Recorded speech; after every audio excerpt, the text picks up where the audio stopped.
morning and thank you for joining us for KEZI 9 News at midday. I'm Jamie Hayes. An update on this midday on a deadly shooting involving a Eugene police officer. This morning, police saying their officer was justified in shooting and killing 40-year-old Elborio Rodriguez. KEZI 9 News anchor Brian Anderson now live outside the Lane County District Attorney's office. And Brian, police say this all started over stolen recycling.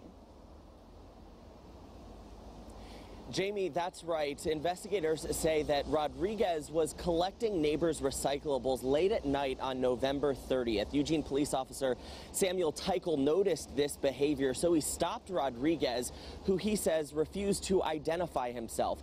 It is important to note that today at the press conference, I asked Police Chief Chris Skinner if at this point during that interaction was Rodriguez legally obligated to identify himself to the officer, and the chief told me no, because at that point it was what they consider a social interaction.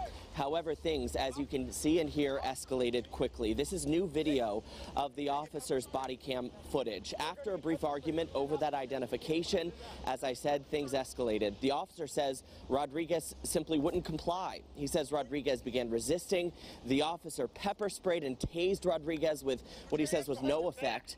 Investigators telling us that Rodriguez was punching the officer, eventually knocking Teichel to the ground.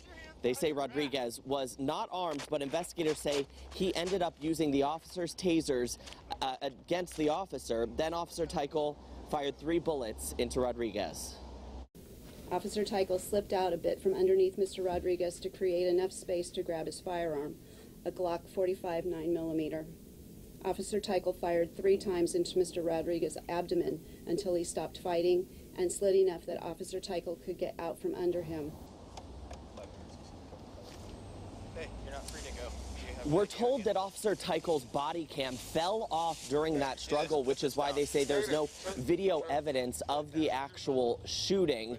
Now, we're told that this is still under internal review with the Eugene Police Department. However, Patty Perlow, the Lane County District Attorney, said today that she ruled this shooting justified. If you'd like to see the body cam video, you can watch that on our website, KEZI.com. To see the full District Attorney press conference from this morning, head to our KEZI Facebook page. Reporting live in downtown Eugene, Brian Anderson, KEZI 9 News.